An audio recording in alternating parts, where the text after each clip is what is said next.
مخاطبین از رسانه پشت ماجرای فیلم استاندار سابق یادتونه یعنی تیم میگه که منم داشتونی رو های گلزار جابجا کرد. درود به مخاطبین عزیز، بنده امین فردین به همراه تیمم بار دیگه با یک برنامه پشت پرده دیگه با شما هستم. امیدوارم که هر کجا این کره خاکی مخاطبین از رسانه پشت ماجرای فیلم استاندار سابق یادتونه یعنی تیم میگه که منم داشتونی رو های گلزار جابجا کرد. درود به مخاطبین عزیز، بنده امین فردین به همراه تیمم بار دیگه با یک برنامه پشت پرده دیگه با شما هستم. امیدوارم که هر کجا این کره خاکی که هستید و صدا و تصویر من رو می‌بینید و میشنوید حال دلتون خوب باشه و سالم و سرحال باشید، هرچند با شرایط حال حاضر داخل ایران جمله پرتکرار من میدونم که حال دل خیلی از شماها مثل من خوب نیست، اما با افزایش موج اعتراضات مردم در شهرهای مختلف ایران که هر روز داره به دامنه این اعتراضات اضافه میشه، ما شاهد این هستیم که یک سری از افراد معروف و مشهور، سلبریتی ها، هنرمندها و بازیگرها یکی پس از دیگری دارن از کشور خارج میشن. یکی از این افراد هم مهران مدیری هستش که چند روز پیش یک ویدیو منتشر کرده بود که راجع به اون ویدیو هم صحبت کردیم و موضع شدیدی رو علیه سیستم حال حاضر داخل ایران گرفته بود و حالا خبرهایی به بیرون درس کرده که مهران مدیری از ایران خارج شده. از اون طرف خبرهای ضد و نقیض دیگه هم به گوش میرسه که در دبی و ترکیه یک سری از صرافی ها دارن پول ها یک سری از آقازاده ها و سران مهم مملکت رو از طریق صرافی ها از کشور خارج میکنن. به حال دل دزدیایی که کردن رو دارن تبدیل میکنن به یورو و دلار و چیزهای مختلف و دارن از کشور خارج میکنن که این خبرم اگر جزئیات دقیق هم رو با سند و مدرک به دستمون برسه حتما برای شما منتشر خواهیم کرد. کانال یوتیوب برنامه پشت پرده رو سابسکرایب بکنید و زنگوله رو بزنید. اگر اسناد مدارک که به زودی قرار به دست ما برسه برای شما منتشر میکنیم. اما ماجرای خروج سلبریتی ها یکی پس از دیگری از کشور یا اعتراضاتشون در شبکه‌های اجتماعی هم هر روز داره بیشتر میشه و خیلی از بازیگرها و سلبریتی ها گفتن که دیگه نمیخوان بازیگر رو ادامه بدن. خیلی هاشون هم کشف حجاب کردن و خیلی هاشون هم مواضع تند و سنگینی رو علیه خشونت هایی که خصوصا نهادهای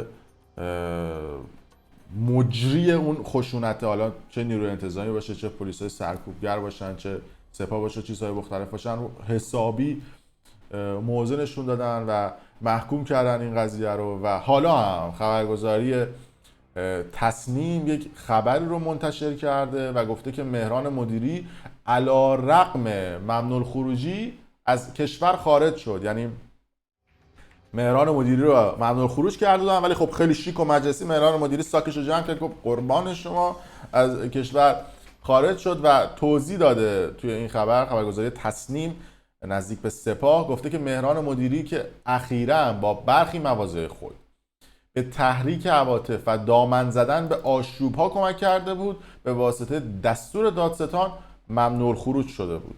شما توجه کنید، اعتراضات مردم میگن آشوب. خب به گزارش خبرگزاری تصنیم، اخبار رسیده به تصنیم از منابع آگاه حاکی است مهران مدیری که اخیراً با برخی مواضع خود به تحریک عواطف و دامن زدن به آشوب‌ها کمک کرده بود، به واسطه دستور دادستان ممنوع الخروج شد که با این حال گفته می‌شود وی بلافاصله از کشور خارج شد. مهران مدیری بدون توجه به تحقیقات پزشکی درباره فوت خانم مهسا امینی مواضعی اتخاذ کرده بود که به تحریک‌های بیرونی برای آشوب و برهم زدن امنیت کشور کمک کرده بود.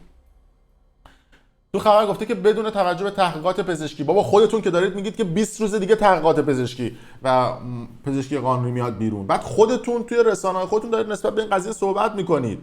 خب شما چرا وای نمیستید که این تحقیقات پزشکی تکمیل بشه و صحبت بکنید راجع به این قضیه؟ بعد امثال مهران مدیری ایراد میگیرید.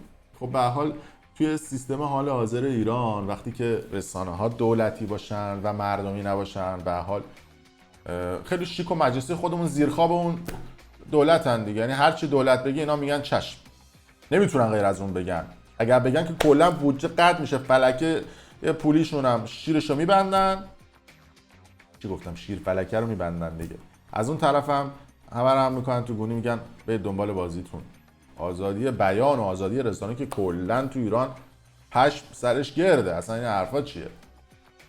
و کلا کرکوپه رو پشمشون هم ریخته دیگه. یعنی این همه بازیگر سلبریتی راجع به این قضیه صحبت کردن، من موندم میگه فردا اکبر عبدی بعد بره نقش خانوما رو تو صدا و سیما بازی بکنه. دو تا از بازیگرای مختارم به حول قوه الهی اومدن اظهار نظر که ممنوع خروج و ممنوع تصویرشون کردن که دیگه مختارم از تلویزیون پخش نشه. کلا دیگه مختارم سرش گرد شد که بخوان پخش بکنن. اما این تیتر روزنامه همشهری هم جالبه و خیلی دوست داشتم که تو این ویدیو صحبت بکنم چون تصویر مهران مدیری و علی کریمی هم هست.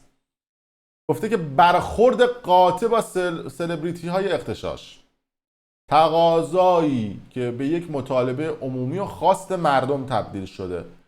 میشه بگید که خواست کدوم مردم بوده؟ کجا این درخواستو کردن؟ کجا نوشتن؟ کجا مکتوب شده که ما هم بدونیم آقا ما هم جزئی از مردم، البته به قول شما ما رسانه‌های معارض اونور آب این به حال یه از مردم همون آب و خاک تو همون کشور سوالشونه دیگه. خواست کدوم مردمه؟ خب خواست همون مردم هم هستش که در روزنامه شما رو گل بگیرن، یک مطالبه عمومیه، بعد این اتفاق بیفته. خب نه، بعد عکس باله، نگاه کنید عکس این افراد رو گذاشته و تصویر آتیش و نمیدونم آتش سوزی و چیزهای مختلف. سوال اینجاست شما که چپ و راست تو رسانه‌ها تو تلویزیون گفتید که آقا نمیدونم ایران در امن و امان و تو همون خبرگزاریاتون گفتید که کلا 40-50 نفر دهه 80 ریختن تو خیابون و اصلا چیزی نیست. اگه چیزی نیست پس این تصویر پر از گرافیک که نمیدونم پر از آب و آتیش و این صحبت‌ها چیه که شما منتشر کردید؟ بعد زیرش هم نوشته برخی چهره‌های مشهور خطگیری خشن با مامورای امنیتی رو همسو با ضد انقلاب خارج نشین دنبال میکنن. قاضی‌القضات کسانی که با حمایت این نظام مشهور و با دشمن همصدا شدن باید خسارت‌های این آشوب‌ها را بدهند. بله، یعنی شما اگر حرف دل مردم رو بزنی میشه همسو با رسانه‌های اونور. بعد جالب تیتر این روزنامه سرویس مدارس ارزان شد اما گران است. یعنی من فدای این سیستم شما بشم. و جالبه که این ورم هست نوشته دلجویی رئیسی از خانواده‌های شهدای اغتشاشات اخیر. والا ما تصاویری که از انقلاب سال 57 می‌بینیم، کوکتل مولوتوف و تکون دادن نمیدونم اتوبوسا و زدن مردم و ریختن تو خیابون، شکستن شیشه ها و چیزهای مختلف، اونا رو شما به عنوان تاریخ این انقلاب به عنوان اغتشاش نگفتید. گفتید که ما تلاش کردیم که اون انقلاب رو انجام بدیم با سختی‌هایی که داشتیم. زمان شما اونا انقلاب مردمی بود، حق علیه باطل بود. الان این که اینا دارن این کار رو انجام میدن شد اغتشاش. او باریکالله. و دمتون گرم که سعی میکنید که با این کارها هر روز تنفر مردم رو نسبت به خودتون بیشتر بکنید.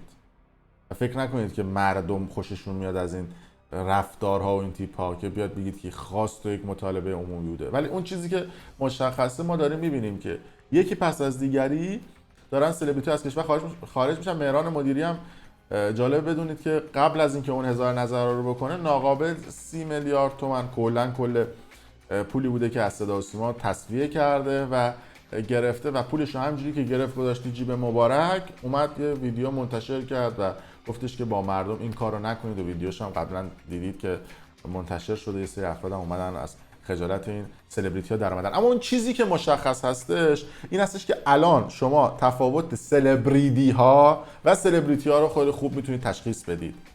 یادتونه چقدر به من حمله میشد که آقا چرا راجع به اینا صحبت میکنید، اینا هنرمندن و اینا؟ چرا الان همونایی که ازشون دفاع کردید نمیان پشت مردم و یه استوری بذارن آقا خواننده میگن که ما مجوزمون باطل میشه؟ یه آهنگ بخون، یه متنی بذار. بله مردم هم از شرایط شما رو درک میکنن، اما شماها آدمای وسط باز نون به نرخ روزخوری هستید که فقط موقعیت خودتون براتون مهمه، نه مردم. و فقط دوست دارید که خودتون تو این قضیه نفع ببرید. نمونهش هم میشه حمید هیراد و امثال هم که برداشتن رفتن تو این شرایط دارن کنسرت میذارن تو کشورهای مختلف.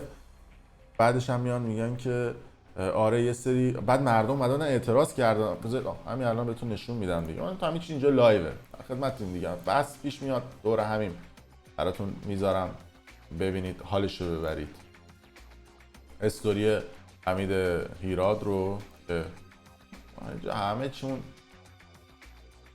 این استوری حمید هیراده که گفته که براتون زومشون بکنم که زومش کنم. مردم اومدن اعتراض کردن گفتن آقا تو این شرایط چرا دارید کنسرت میذارید؟ مردم تو غم و عزاداری اندوهن، بعد شما برید کنسرت میذارید. گفته که سلام، روی صحبت زومش کنم دوباره. روی صحبتم با اون کسایی که با ربات یا پیج‌های فیک به من و دوستانم که خواننده و بازیگر ورزشکار هستن و معلوم از طرف کی حمله میکنن و دور از جون مردم هم هر چیزی که لایق خودشون و خانوادهشون هست رو به ما عنوان میدن. من نه سلبریتی هستم نه هیچ کسی، منم مثل تک تک مردم هستم، فقط شغلم فرق میکنه عزیزم. یعنی مردمی که اومدن و اعتراض کردن رو بهشون میگه ربات یا پیج‌های فیک. نه اینجا ربات یا پیج‌های فیک که میگه که به من و دوستانم پیام میدن. بعد میگه که من سلبریتی نیستم، فقط شغلم فرق میکنه. مطرب میگه. حالا ما میگیم دیگه شما که هنرمندم نمیتونی برات بزنیم، مطرب بزنیم فکر کنم کار برات راه بیفته. بعد جالبه که میگه که من با این کنسرت ها هیچ پولی دریافت نمی کنم و هیچ پولی در نمیارم، ولی به پول نیاز دارم. میتونم براتون بخونم اینها. نوشته من کی، اینا موسم براتون بذارید من براتون بذارم. من صبر کنید،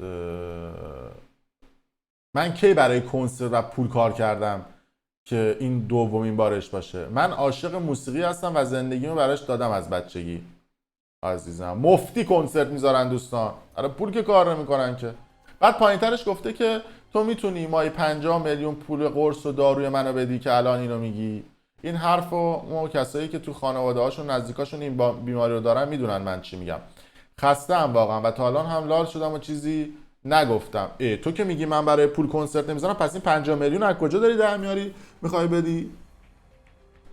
بعد مردم توی کف خیابون ها دارن اعتراض میکنن بابت همون دارویی که بعد 2000 تومان بخرن و 50 میلیون میخرن. آخه پشمک، مردم دقیقا واسه همین دارن اعتراض میکنن که چرا شما یه جوری رفتار میکنید که تحریمتون میکنن، داروها رو چالا پنا میکنن تو پاچتون و مافیای دارو ایجاد بشه و همون مافیای دارو از این تحریما سود ببرن.